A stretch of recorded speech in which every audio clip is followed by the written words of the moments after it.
अस्सलाम वालेकुम। Welcome back to my channel. आज की वीडियो फ्रीलांस राइटिंग के ही रिलेटेड है कि एक बिगिनर जो है वो कंटेंट राइटिंग कैसे स्टार्ट कर सकते हैं। ठीक है, तो अगर अभी तक आप लोगों ने मेरा चैनल सब्सक्राइब नहीं किया तो फ़ौरन से कर लें और बेल आइकन को लाजमी दबा दें। अब मैं ये समझ लें कि मैं खुद एक कंटेंट राइटर हूँ और मुझे आज कुछ भी नहीं पता, मैं स्टार्ट लेने लगा हूँ कि राइटिंग मैंने कैसे करनी है। ठीक है, इसको हम थोड़ा सा फन बनाते हैं ताकि वीडियो में इंटरेस्ट भी पैदा होता रहे और आप लोगों को चीज़ें समझती रहे।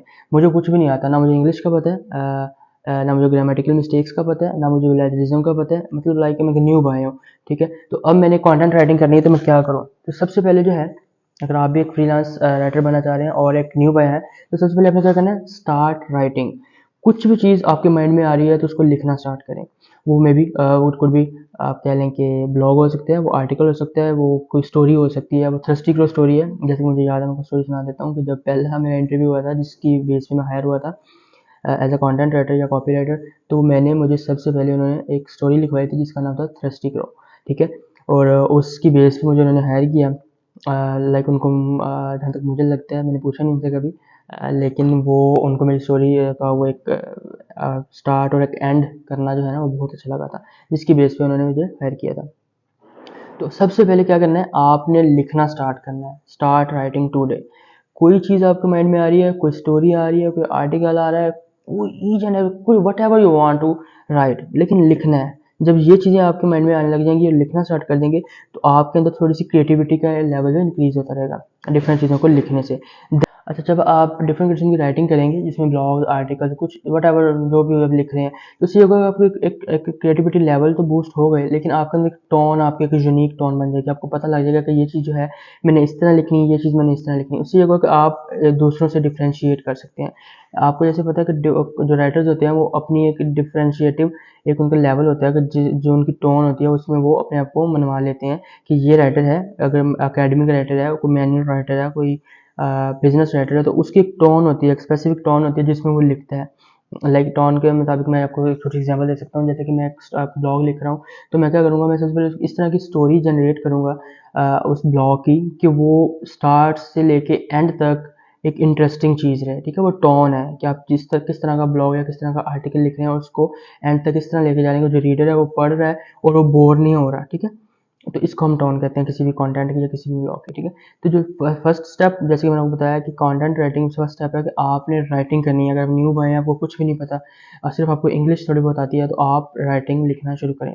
ठीक है, इसके लिए सेकंड स्टेप आता है, दूसरा एक स्टेप है, वो है कि आप डिफरेंट किस्म के ब्लॉग्स पढ़ें। ठीक है, उससे क्या होगा, आपको ये पता लगेगा कि how to write a blog, कि आप ब्लॉग किस तरह लिखते हैं। उसका बेसिकल है कि आप सबसे पहले कोई ब्लॉग सर्च करें, कोई 20 से 30 ब्लॉग्स पढ़ें डिफरेंट किस्म के, डिफरेंट वेबसाइट पे जो वेल नोन है, या कोई भी आपको वेबसाइट गूगल पे मिल जाएगी, उसको पढ़ें। उसमें जितने ब्लॉग्स वहाँ पे पब्लिश होंगे उनको एक एक करके पढ़ना शुरू करें। आपको इससे ये होगा कि आपको ये पता लग जाएगा कि जो ब्लॉग होता है वो किस तरह लिखा जाता है।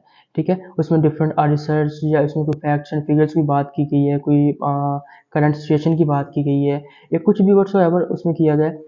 तो उससे क्या होगा कि आपको चीज़ें आइडेंटिफाई होने लग जाएंगी। एक ब्लॉग है वो कहाँ से स्टार्ट होता है, उसको मिड में क्या चलता है, उसको स्टार्ट कहाँ से लेना है, मिड में लेकर उसके बाद उसकी जो बॉडी है उसको किस तरह करना है, क्रिएट करना है, उसको कंक्लूड उसको किस तरह करना है। जब ये चीज़ें हो जाएंगी तो आपकी जो एक तो राइटिंग स्टाइल जो है, स्किल है, वो आपका मतलब पहले ही इम्प्रूव हुआ है। और जब आप ये चीज़ें ब्लॉग्स के बारे में पढ़ने लग जाएंगे तो उससे ये होगा कि आपका जो जब आप ब्लॉग लिख लेंगे या लिख रहे होंगे तो उससे ये होगा कि आपकी एक क्रिएटिविटी लेवल भी बूस्ट हो जाएगा और आप राइटिंग तो कर ही रहे हैं, ब्लॉग आपको पता लगेगा किस तरह लिखा जाता है। ठीक है, इसके बाद जो थर्ड स्टेप आता है वो आता है कि एसईओ। जब मैं खुद एक कंटेंट राइटर बना था तो फर्स्ट स्टार्ट जो मैं लिया था, तो मुझे एसईओ का नहीं पता होता था, क्योंकि मैं जब स्टार्ट लिया था वो कॉपी राइटर के तौर पे लिया था। ठीक है, उसके बाद क्या हुआ कि जब मैं दूसरी कंपनी में आया हूँ तो वहाँ पे एसईओ कंटेंट राइटर के जॉब पे मैं हायर हुआ था, तो मुझे एसईओ का नहीं आइडिया था। एसईओ में ये होता है कि हम डिफरेंट जो अपना ब्लॉग या आर्टिकल होता है उसको पब्लिश इस तरह करते हैं कि वो गूगल पे रैंक हो। जैसे कि एसईओ का अगर आप लोगों को पता है तो कुछ कीवर्ड्स होते हैं जिनकी बेस पे हम ब्लॉग या कोई आर्टिकल या कंटेंट लिखते हैं और उसको फिर रैंक करवाया जाता है। ठीक है, थर्ड स्टेप में ये आता है कि एसईओ आपने सीखनी है। एसईओ जितनी, क्योंकि आजकल का जो दौर है वो सर्च इंजन जो है वो एसईओ के ही बेसिस पे रैंक हम ब्लॉग्स करवा सकते हैं, कोई कंटेंट या कोई वेबसाइट करवा सकते हैं। ठीक है, थर्ड नंबर पे जो स्टेप आता है वो होता है कंटेंट मैनेजमेंट। कंटेंट मैनेजमेंट क्या होती है? कंटेंट मैनेजमेंट ये होती है कि अब आप राइटर भी बन गए, आपको ये भी पता लग गया कि मैंने ब्लॉग किस तरह लिखना है, मैंने आर्टिकल किस तरह लिखना है, मैंने वेबसाइट का कंटेंट किस तरह लिखना है। जब ये चीज़ें आपकी क्लियर हो गई हैं तो अब आता है कंटेंट मैनेजमेंट। काफ़ी सारी कंपनीज होती हैं जिनके पास राइटर्स तो होते हैं, लेकिन उनको कंटेंट मैनेज करना या उनको एडिट करना और उनको वेबसाइट पे पोस्ट करना, ये उनके लिए एक वबाले जान होता है। उनको नहीं पता होता कि हम किस तरह इस चीज़ को करेंगे और कौन कौन सा राइटर ऐसे, क्योंकि राइटर्स को जो बेसिकली राइटर फ्रीलांस राइटर्स होते हैं या ऑनसाइट राइटर्स होते हैं, उनको इस चीज़ का आइडिया नहीं होता। और जब भी आप किसी अगर एसईओ कंटेंट राइटर की जॉब के लिए आप फ्रीलांसिंग में करें या ऑनसाइट करें, तो वो आपको वे भी पूछ सकते हैं कि आपको पोस्ट करना आता है, मैनेज करना आता है, एडिट करना आता है कंटेंट या नहीं। तो डिफरेंट कंपनीज में मसला ये होता है, वो नेशनल भी हो सकता है, इंटरनेशनल भी हो सकता है, कि उनको कंटेंट मैनेज नहीं करना आ रहा होता। उनको ये नहीं पता होता कि हमने एडिट कैसे करना है, उस तरह हमने उसके बाद उसको हमने वेबसाइट पर किस तरह पोस्ट करना है।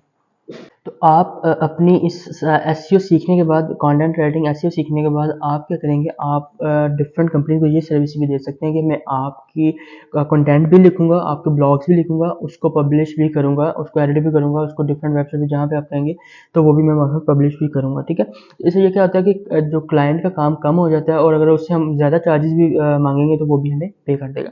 ठीक है, अब जिस तरह स्टेप बाय स्टेप मैं आपको समझा रहा हूँ, सबसे पहले हमने राइटिंग की, ठीक है, तो इम्प्रूवमेंट लेके आए। इम्प्रूवमेंट लेने के बाद हमने क्या किया?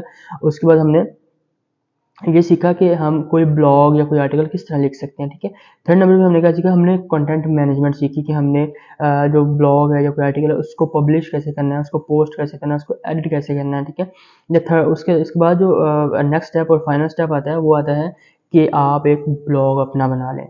ठीक है, जैसे मैं पहले भी आपको वीडियोज़ में बता चुका हूँ कि ब्लॉगिंग जो होती है ना, इसको ब्लॉगिंग भी कहा जाता है। ब्लॉगिंग का इतना ज़्यादा स्कोप है, पाकिस्तान में भी है। आप घर बैठे ब्लॉग बनाएं, उस पर अपना कंटेंट डालें, अपने पोर्टफोलियो बनाएं और आप उसको रैंक करवा के गूगल एडसेंस से पैसे कमा सकते हैं। ठीक है, तो जब आप फ्रीलांस राइटर बन गए हैं, आपको कंटेंट मैनेजमेंट भी आ गई है, आप ब्लॉग लिखना भी आ गया, आपको पोस्ट करना एडिट करना भी आ गया, तो आप इस चीज़ को कंपेयर करेंगे। आप अगर किसी कंपनी में जाकर जॉब करते हैं 60, 70, 80 हज़ार पे, तो उससे अच्छा है कि आप अपना बिजनेस स्टार्ट करें। ब्लॉग एक बिजनेस ही है। आप अगर ब्लॉग रैंक कर जाता है तो गूगल एडसेंस क्या और इतने सारे प्लेटफॉर्म है जो इसको मोनेटाइज कर देते हैं। उसके अलावा आप इससे मार्केटिंग डिफरेंट एडवर्टाइजमेंट की जो पेड होती हैं वो ले सकते हैं, और इसके डिफरेंट वेज होते हैं अर्निंग करने के। तो फाइनल स्टेप में मैं ये बता रहा हूँ कि आप इससे एक ब्लॉग बनाएं, अपनी वेबसाइट पे ब्लॉग बना के उस पर अपना कंटेंट अपलोड करना शुरू करें और उसको फिर रैंक करवाएं। और आज की वीडियो को मैं यहाँ पे एंड करता हूँ, और till then thank you so much. अल्लाह हाफिज़।